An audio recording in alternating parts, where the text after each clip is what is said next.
Assalamualaikum dan salam sejahtera.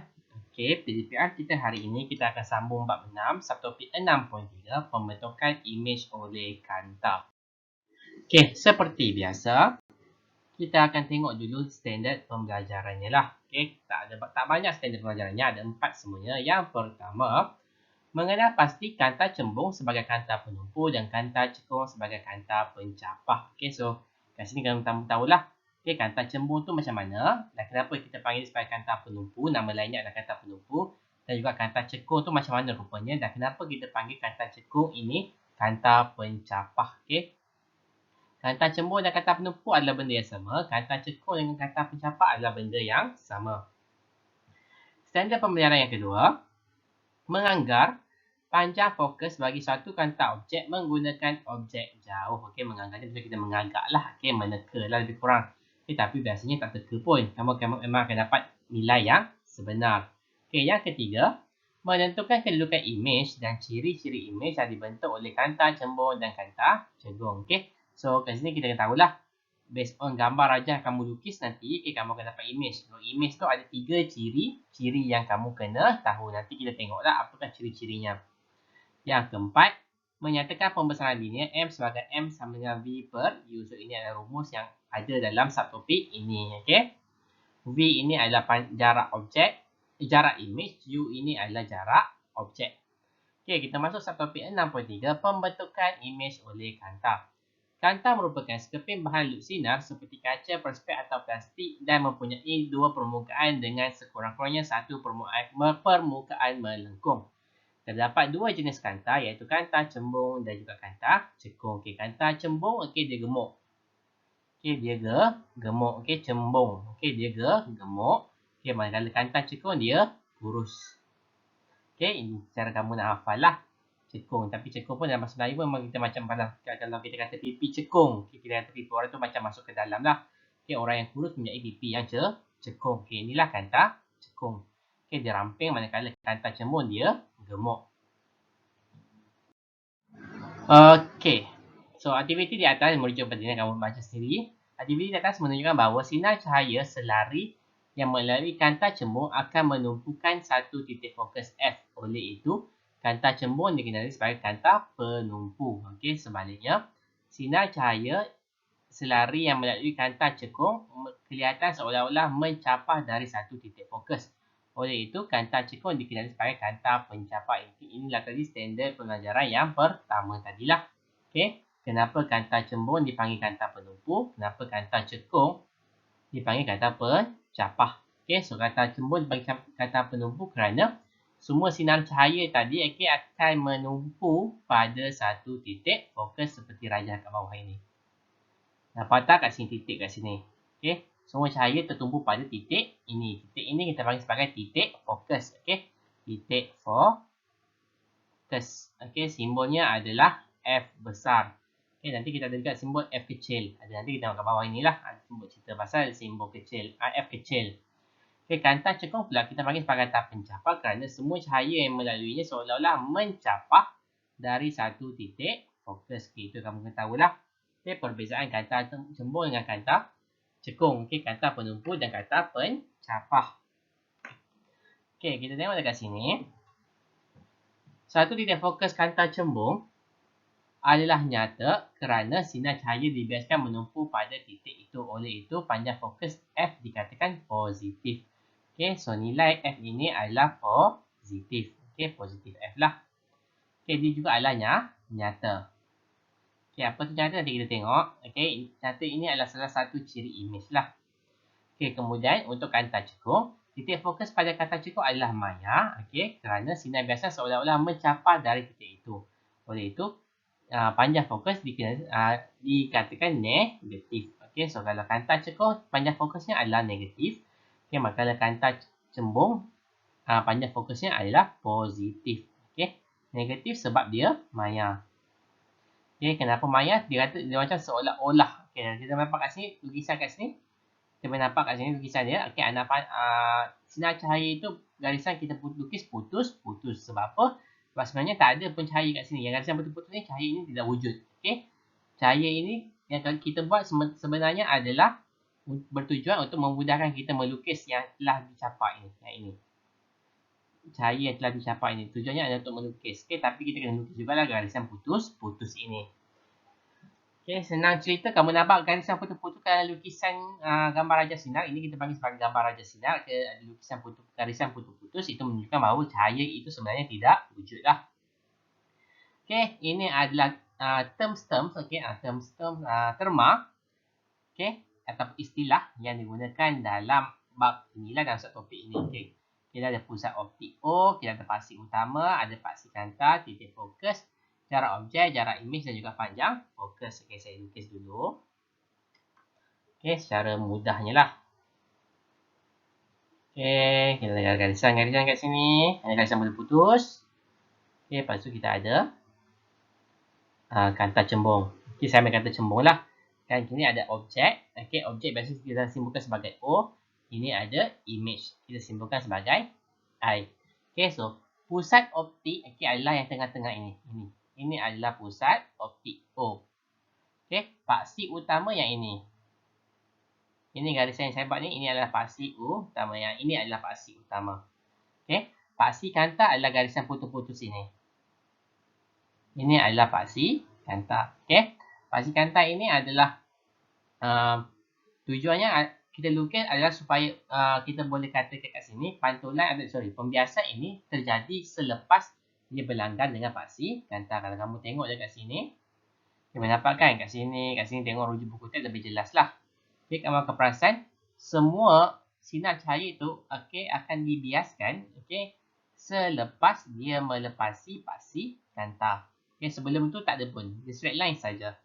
Okay, so tak ada apa-apa sikit tu. Okay, titik fokus, pusat optik, paksi utama, paksi kanta ni jarang ditanya definisinya. Okay, titik fokus selalu ditanya. So titik fokus adalah satu titik kat sini, F. Okay, so titik yang terletak pada paksi utama kanta. Untuk kanta cembung, sinar cahaya yang selari dengan paksi utama akan menumpul. Okay, ini yang tadi yang telah di-explain ke atas. Manakala untuk kanta cekung, sinar cahaya yang selari dengan paksi utama seolah-olah mencapah dari titik itu selepas melalui kanta. Itu adalah definisi dia lah. Okay, itu adalah definisi dia. Okay, simbolnya adalah M besar, titik fokus ya. Titik fokus. Kemudian kita ada jarak objek. Jarak objek adalah U. Jarak objek adalah jarak dari objek ke paksi kanta. Ini adalah U. Okay, jarak objek ke paksi kanta U. Okay, jarak image pula adalah dari paksi kanta ke image. Ini adalah V. Okay, soalan kalau nak telik kamu sikit, dia bagi panjang ini ke sini, O ke I, kemudian dia bagi panjang U contohnya. Okay, ataupun bagi panjang V. Dia suruh kamu cari yang satu lagi yang dia tidak carilah. Okay, simple saja. Okay, soalan dia. Okay, panjang fokus pula adalah jarak antara titik fokus dengan pusat optik. Okay, so O ini titik fokus. Titik fokus F ke paksi kanta pula pusat optik. Ini adalah F kecil. O ke F besar. Okay, jarak itu kita panggil sebagai F kecil. Ingat ya. Yang huruf kecil, U kecil, V kecil, F kecil itu semua adalah jarak. Okay, yang huruf besar semuanya adalah titik. Okay, kena fahamlah. Titik tu macam titik tu maksudnya situ titik. Kalau jarak panjang tu. Okay, ini adalah jarak. So hati-hati. Bezakan panjang dengan titik. Panjang fokus bagi kanta cembung. Okay, aktiviti panjang kanta cembung dengan ketebalan yang berlainan mempunyai panjang fokus yang berlainan. So aktiviti 6.8 ini, okay, kita boleh, kalau kamu ada kanta cembung dekat rumah, kamu boleh buat kat rumah. Okay, kamu letak macam ni. Okay, image tingkap ni akan terbentuk pada skrin putih. Okay, tapi image dia akan terbalik. Okay, image dia akan terbalik. Okay, image dia akan terbalik lah. Okay, kita tengok apa dia punya kan. Okay, kedudukan image dan ciri-ciri image dibentuk oleh kanta. Kedudukan image dan ciri-ciri image yang dibentuk oleh kanta cembung dan kanta cekung boleh ditentukan dengan kaedah melukis gambar Raja Sinar. Okey, terdapat 3 sinar cahaya utama yang dilukis untuk menentukan kedudukan imej dan ciri-ciri imej. Teliti jadual 6.6 dan menerangkan 3 sinar cahaya tersebut. So ada 3 sinar. Untuk kanta cembung, lukisan dia macam ini. Untuk kanta cekung, lukisan dia macam ini. Okey, tak sama cara lukisan dia. Okey, ada yang sama, ada tak sama. Yang sama saja yang pertama ini saja. Sinar cahaya yang menuju pusat optik merambat pada garis lurus mulai pusat optik tanpa dibiaskan. Kalau saya lukis kat sini.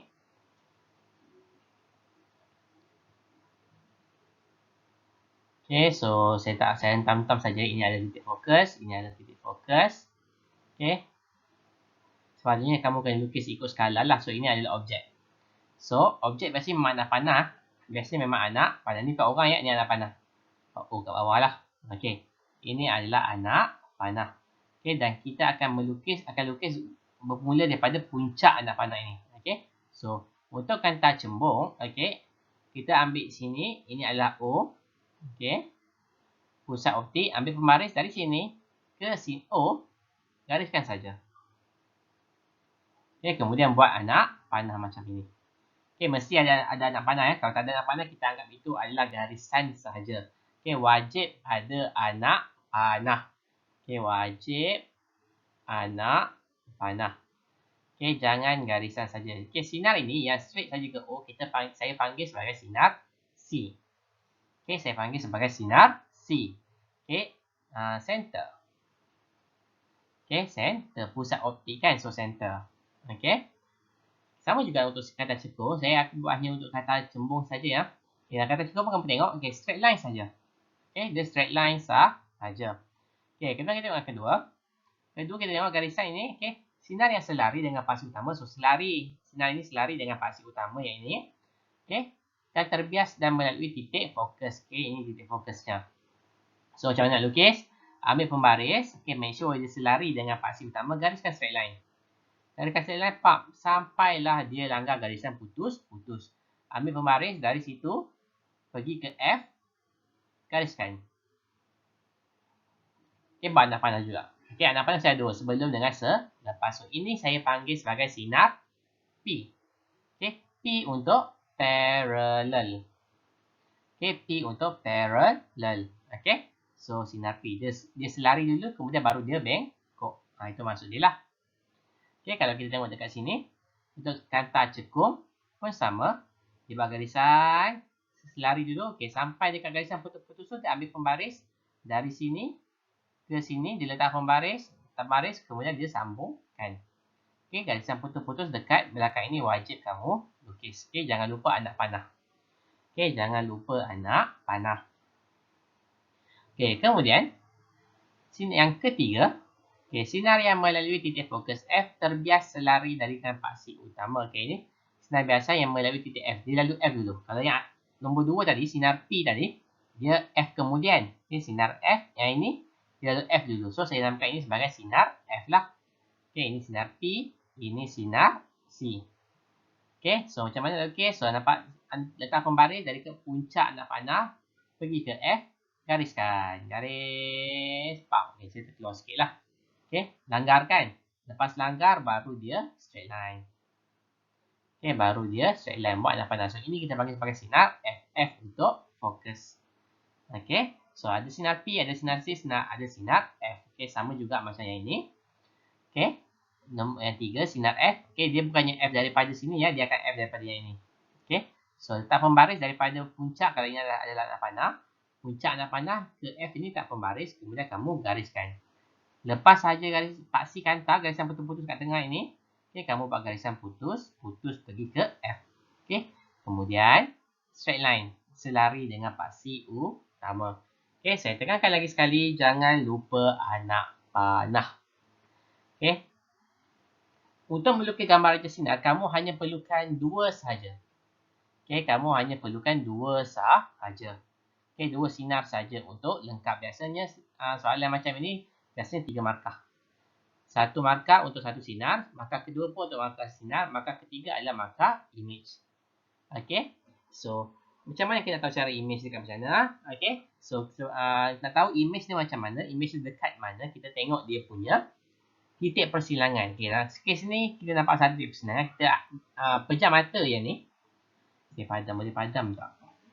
Padam itu sahaja. Okay, boleh. So, kita abaikan yang ini.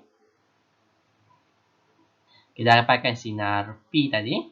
Okay, kita boleh nampak kat sini ada titik persilangan kat sini. Kan jadi. So, image-nya adalah macam ini.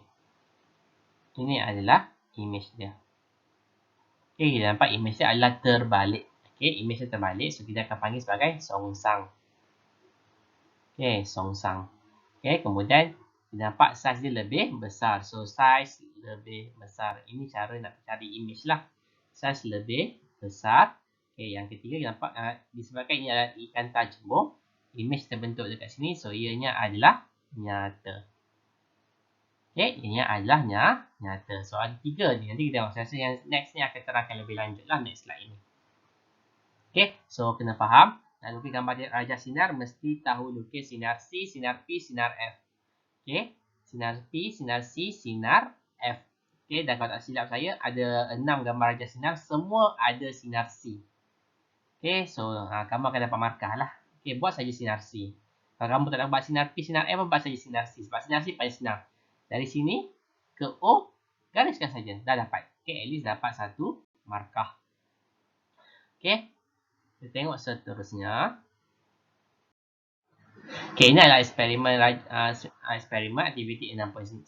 Biasanya saya memang akan buat eksperimen inilah. Okay, so kita nampak ini adalah kotak sinar. Dalam kotak sinar sini actually ada mentol. Okay, so nampak ada pandangan kat sini kan. Ini adalah objek dia lah. Ini adalah objek. Okay, nampak kat sini ada U. Okay, jarak objek. Ini adalah V, jarak image. Okay, so secara ringkas, saya explain secara ringkas sajalah. Okay. So, bila dia onkan kotak sinar ini, so anak panah akan terbentuk pada skrin putih. Okay. Tapi image dia kemungkinan besar tidak jelas. Okay. So, apa kamu kena buat skrin putih ini? Kamu kena gerakkan ke depan atau ke belakang sampailah mendapat image yang tajam. Okay. Kita panggil istilah tajam. Maksudnya cantik anak panah dia. Dia rasa garisannya cantik. Okay. Kalau kita tak pakai yang anak panah ini, okay, kita boleh pakai mentol. Jadikan mentol itu sebagai objek pun tak ada masalah. Okay, kita jadikan mentol itu sebagai objek, tak ada masalah. So, apa yang berlaku kalau kita gantikan kita ada anak panah ni, so objek image mentol akan terhasil dekat sini. Okay, dalam makmal kita tak guna yang ni lah anak panah, kita akan guna mentol. Kamu akan nampak gambar mentol, gambar mentol lah, image mentol pada skrin putih. Okay, so dan image dia akan terbalik. Dalam kes ini, anak panah ke atas kan. So, image itu tadi terbentuk adalah anak panah ke bawah. Okay, anak panahnya adalah ke bawah. Okay, eksperimen ni bagi saya agak seronok lah sebab kita perlu buat dalam keadaan yang gelap. Okay, itu adalah langkah berjaga-jaga. Kenapa kita buat eksperimen dalam gelap? Supaya kita dapat nak lihat image itu dengan lebih jelas. Kalau soalan tanya macam mana, apakah langkah berjaga-jaga untuk eksperimen yang macam ini yang menggunakan cahaya? So, dijalankan dalam bilik yang gelap. Okay, alasannya kerana supaya image yang terbentuk lebih jelas untuk dilihat. Okay. So, kalau tengok kat sini, dia ulang eksperimen. Dia ulangkan jarak objek tukar kepada 20, 15 dan juga 8. Okay. Mula-mula 30 saja. Okay, jadi 20, 15, 8. Yang lama makin kecil. Actually pun tak bagus ini sebab hanya ada 1, 2, 3, 4 data je. Actually dia kena tambah satu lagi lah. Dia kena tambah satu lagi. Tak boleh 4 data saja. Biasanya memang kita nak minimum 5. Okay, so apa yang menarik kat sini? Okay, nyatakan kedudukan kanta cembung yang membentuk image nyata dan image maya. Okay, nanti kita tengok. Biasa pembincangan akan dibincangkan. Apakah ciri sepunya bagi image nyata yang dibentukkan oleh kanta cembung? Ciri sepunya image nyata. Okay, maksudnya yang samalah. Dalam kes ini yang sama, tersilap saya adalah dia punya songsang. Okay, dia akan songsang. Okay, apakah ciri image terbentuk oleh kanta cekung? Okay, dia songsang. Nyata. Okay, dan satu lagi. Saiz dia sama ada lebih kecil ataupun sama saiz. Okay, kita tengok next slide. Okay, ini cara kamu kena lukis. Okay, biasa yang SPM dia akan yang pernah keluar lah yang macam ini. Macam ini. 3 ini. Okay. Yang ni, ini bahawa masa ni tak pernah keluar. Kenapa tak pernah keluar? Yang pertama, okay, objek di infinity, maksudnya objek ini terlampau jauh, nampak tak ada anak panah pun. Untuk semua ni semua ada anak panah, semua ada objek. Okey, tapi untuk yang ini tak ada. Okey, untuk yang ini tak ada. So ini jarang keluar lah. So kita nampak kat sini ini ada sinar, apa kita panggil ni, sinar F. Okey, kemudian ada sinar C. So dilukis gunakan sinar F dengan sinar C. Ciri-ciri imejnya adalah nyata, songsang, diperkecilkan. Okey, nyata. Kenapa nyata? Okey, sebab terbentuk di sebelah kanan. Ini kanan, ini kiri. Kalau kanta, okey, kalau kanta, saya cakap kanta ya bukan cermin. Kalau imej terbentuk belah kanan, okey, ianya adalah nyata. Kalau kiri, ianya adalah maya. Okey, so kena faham ni lah. Okey, apa itu nyata, nyata dengan maya? Okey, apa itu nyata? Apa itu maksud imej nyata? Apa itu maksud imej maya? Ini kamu kena hafal juga. Imej nyata itu bermaksud imej yang terbentuk pada skrin putih. Okey, imej yang terbentuk pada skrin putih untuk maya, imej yang tidak terbentuk pada skrin putih. Okey, maksudnya kat sini kalau kita letak skrin putih dekat sini, mana nak panah saya ni? Kat sini kita letak skrin putih. Okey, so kita akan nampak imej lah. Kita akan nampak imej kepada objek yang di infinity tadi. Okey, so kena faham ya. Kena tahu apa definisi imej nyata, imej maya. Imej nyata, imej terbentuk pada skrin putih. Imej maya, imej tidak terbentuk pada skrin putih. Okey, semakin turun ke bawah, semakin ke bawah ini, nampak objek semakin dekat lah. Tadi infinity jauh sangat, sekarang objek makin dekat. So, kat sini kita ada sinar C dan juga kita ada sinar P. Okey, ada sinar C dan sinar P. Okey, nyata, songsang, diperkecilkan. So ini imej dia. Okey, nyata nampak di sebelah kanan. Songsang nampak tak ini anak panah objek, anak panah ke atas, imej anak panah ke bawah, itu songsang. Okey, dan diperkecilkan nampak saiz dia. Ini adalah saiz sebenar objek, ini adalah saiz imej. Okey. Kemudian objek di 2F, okey, objek di 2F kita nampak kat sini. Okey, dia lukis sinar P, sinar P dan juga sinar F. Actually kat sinar C pun boleh juga kamu lukis. Okey, tak ada masalah. Kamu boleh lukis sinar C juga. Kalau lukis sinar C pun direct saja. Kamu akan dapat titik persilangan yang sama. Okey, so kita tengok kalau objek di 2F, okey, objek imej adalah nyata, songsang sama saiz. Okey, songsang objek anak panah ke atas, imej anak panah ke bawah. So dia songsang, nyata kerana terbentuk sebelah kanan, manakala saiznya adalah sama. Okey, semakin mendekati kanta lagi, sekarang ini objek berada di antara 2F dan juga F. Okey, so imejnya adalah nyata, songsang, diperbesarkan. Okey, nyata, kenapa nyata duduk sebelah kanan? Okey, imej sebelah kanan, kenapa songsang? Kenapa songsang? Objek anak panah ke atas, imej anak panah ke bawah, tu songsang. Okey, kita tekankan juga ya, diperbesar, nampak kat sini, ini saiz objek, ini saiz imej lagi besar. Dan songsang ini ramai pelajar salah bila dia dah lukis cantik dah. Contohnya macam ni kan. So dapat titik persilangan macam ini. Ini saya lukis cincai ya. Sini contohnya ini ada titik persilangan dia kan. So pelajar lukis macam ini. Salah ya.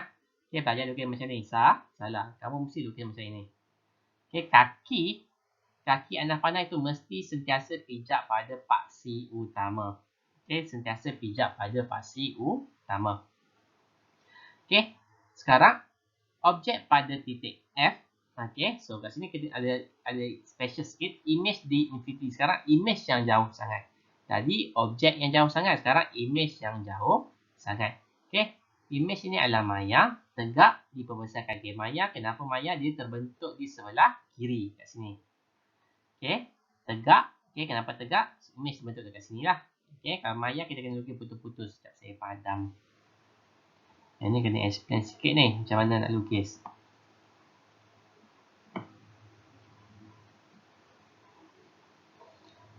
Okey. Mana lah panah saya. Okey. So, kita tengok lukisan kat sini. Ada sinar P dan juga ada sinar C. Kita boleh nampak bila kita lukis sinar P, kita lukis sinar C, kita akan pastikan di bahagian depan ini, okey, kedua-dua cahaya ini selari. selari ni maksudnya dia tidak akan bersentuhan antara satu sama lain. Macam kamu dengan crush kamu lah. Okay, tak akan jatuh cinta antara satu sama lain. Okay, tak akan bertemu. Okay, so apa kamu kena buat? Kamu kena ambil pembaris, panjangkan. Panjangkan ekor kat belakang ni. Okay, dan image itu akan terbentuk dekat belakang ini. Okay, dia Maya. Sebab Maya, image terletak di sebelah kiri. Okay, dia tegak. Okay, kenapa? So, image kat sini lah. Kalau Maya, kamu kena lukis anak-anak putus-putus. Okay, macam ni. Kenapa dibesarkan? So, ini image, ini objek. Okay, tapi biasanya kalau di Infinity ni kita tak perlu lukis. Okay, last kali. Image berada lebih kecil daripada F. Okay, daripada F. Okay, nampak tak? Makin lama dia makin ke kanan. So, image adalah Maya. Tegak. Dibesarkan. Okay, kenapa Maya nampak sini? Okay, cara lukis dia kita tengok. Ini adalah sinar P. Ini adalah sinar C. Nampak tak? Semua soalan ini ada sinar C. Oh, yang ni pun boleh keluar exam. Yang tak boleh keluar exam yang ni. Dua ni. Yang Infinity ni biasanya jarang keluar exam. Bukan jarang lah. Macam tak pernah. Biasa kalau andai kata kalau keluar apa mungkin objektif saja. Okay, subjektif taklah saya rasa. Okay.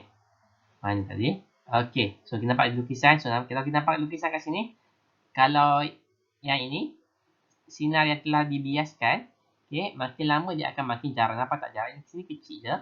Kat sini lagi besar. Makin lama makin jarang. Maksudnya kat sini, kamu panjangkanlah banyak mana pun di depan kanta ini, okay, di belah kanan ini, sinar cahaya di sebelah kanan kanta ini, dua sinar itu tidak akan bersilang.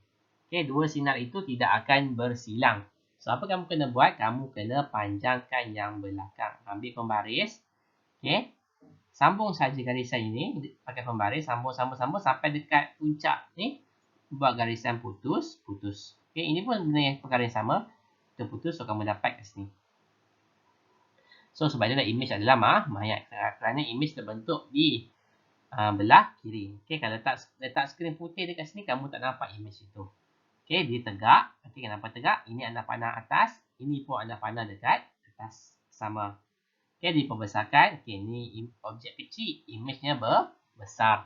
Okay, so cara lukis ini kamu kena hafal. Okay, mesti tahu. Tapi macam saya kata, kalau lemah sangat, lukis saja sinar C. Itu paling senang. Okay, just jangan lupa anak panah. Okay, wajib ada anak panah. Lukisan sinar tanpa anak panah itu hanyalah garisan sahaja.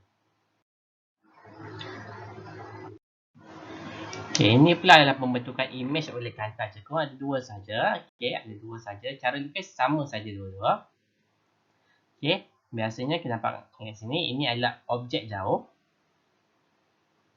Ini adalah objek dekat. Okay, jauh. Dekat. Okay, cara lukis pun sama. Kita nampak dua-dua ada sinar C. Okay, yang warna kuning ini kemudian dia ada sinar E. Okay, yang warna ungu kot saya rasa. Okay, so ini cara lukisnya adalah sama saja. So, tak ada masalah sepatutnya. Okay, mudah saja. So, image-nya adalah Maya. Kedua image adalah sama ya. Ciri-ciri image.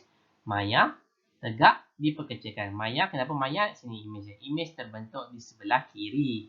Kanta. Tegak, nampak kat sini anda pandang ke atas, ini pun anda pandang ke atas, objek ini anda pandang atas, image ini pun anda pandang ke atas, dan diperkecilkan. Boleh nampaklah ini objek, nampak image dia lebih kecil. Okay, andai katalah kamu tak tahu langsung, kamu boleh hentam. Soalan tanya, nyatakan ciri-ciri image, misalnya lah, kamu boleh hentam. Okay, hentam pilih. Ada Maya, nyata, okay, song sang, tegak, okay, sama saiz, lebih kecil, lebih besar. Okay, soalan tadi, nyatakan satu ciri-ciri image. Okay, satu ciri-ciri image. So, apa kamu boleh buat? Kamu boleh hentam. Okay, ada tiga. Kamu ada boleh pilih tiga jawapan. Okay, pertama kamu kena pilih lah Maya atau nyata. Tak boleh pilih dua-dua. Mesti pilih salah satu. Nak Maya atau nyata. Okay, so songsang atau tegak. Kemudian poin yang ketiga sama saiz, lebih kecil dan juga lebih besar. Pilih salah satu. Sebagai contohnya, kamu boleh tulis Maya tegak sama saiz. Contohlah. Dan ada kemungkinan besar salah satu ciri ini mungkin betul. Andai kata kamu tak tahu nak tengok ciri-ciri image based on gambar raja sinar. Image yang kamu, so kamu boleh hentam maya ke, tegak ke, sama saiz. Just make sure jangan buat maya dengan nyata. Contoh kalau kamu macam ni lah, nyata. Lepas tu kamu buat maya kat sini. Andai kata maya itu betul, so automatik jawapan kamu akan salah. Sebab apa? Sebab kamu tulis nyata sekali. Ini kamu kena faham. Maya dengan nyata tak boleh berada dalam satu ayat yang sama ataupun jawapan yang sama. Songsang dan tegak tak boleh berada pada jawapan yang sama. Sama saiz lebih kecil, lebih besar tak boleh berada pada jawapan yang sama. Ini merujuk kepada soalan struktur lah. Bahagian A. Bahagian A. Bahagian B mungkin boleh lah sebut. Dia minta perbandingan. So kita tengok pembesaran linear. Pembesaran linear yang terakhir silap saya. Standard pembelajaran yang keempat. Perhatikan gambar foto 6.3. Apabila suatu objek dilihat melalui kanta pembesar pada jarak yang kurang daripada panjang fokus, imej yang terbentuk diperbesarkan. Saiz imej dibentuk oleh suatu kanta cembur bergantung kepada kedudukan objek. Maksudnya, kamu dekatkan, kamu jauhkan, so saiz imej ini akan berbeza lah.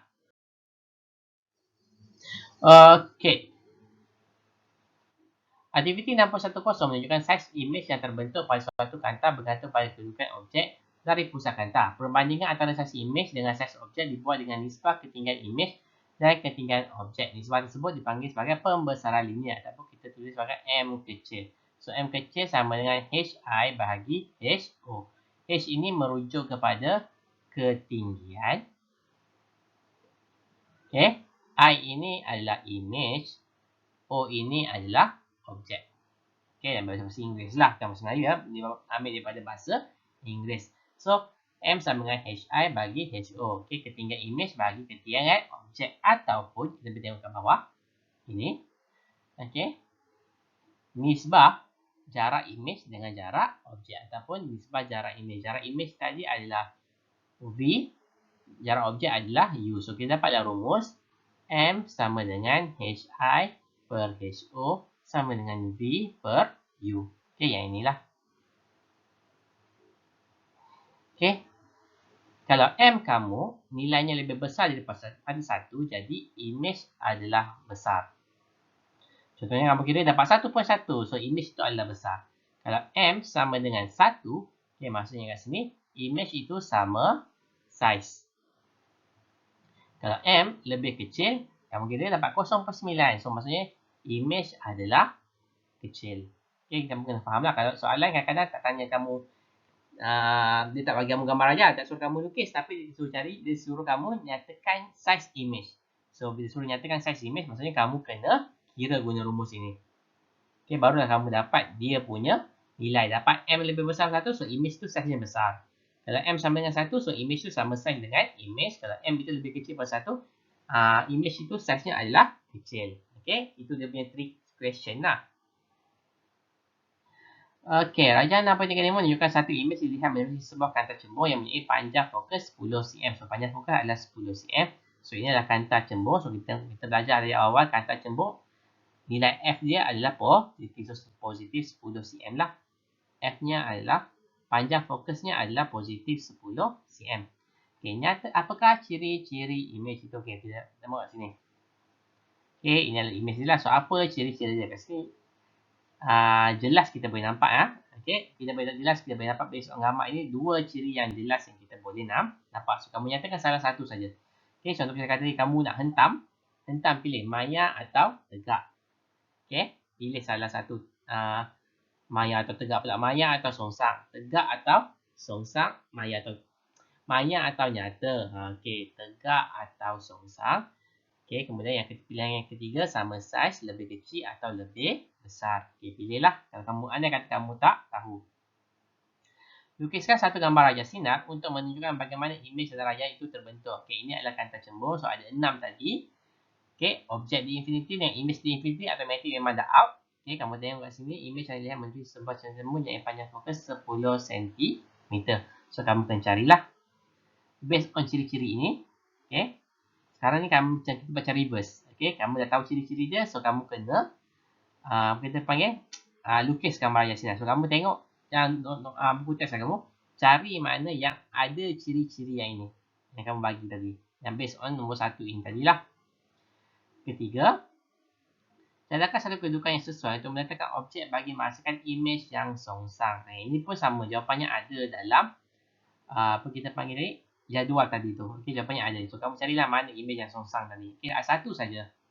Okey, yang menghasilkan imej yang bukan imej yang songsang, imej yang satu je tegak. Okey, imej songsang ada 3 juga. Kamu kena carilah pilih mana salah satu. So kedudukan tu kamu kena tulislah. Ada kat situ tunjuk macam kedudukan ni objek kan. So objek adalah U. Contohnya macam ni, F dengan O. Contoh macam ni. Ini salah satu contoh je lah. Kamu tengok saja. Okey, so itu saja untuk topik 6.3. Okey, soalan untuk hari ini mudah saja. Okey. Berikan saya definisi imej nyata dan soalan satu ya, imej nyata dan imej maya. Apa definisi dia? Okey, bagi tahulah. Imej nyata ni apa benda, imej maya ini apa benda. Okey, mudah saja. Soalan yang kedua. Okey, soalan yang kedua. Berikan sebab. Okey, berikan sebab kenapa kanta cekung, okey, kita panggil sebagai kanta pencapah. Okey, berikan sebab kenapa kanta cekung kita panggil nama lain sebagai kanta pencapah. So ada dua soalan. So sila siapkanlah. Okey. Seperti biasa, latihan tadi hantar sebelum pukul 5 hari ini juga. Okey. Nama, jangan lupa tulis nama, kelas dan juga jawapan untuk dua soalan ini di ruangan komen ini nanti. Okey. So itu saja untuk hari ini. Sekian, terima kasih. Bye bye.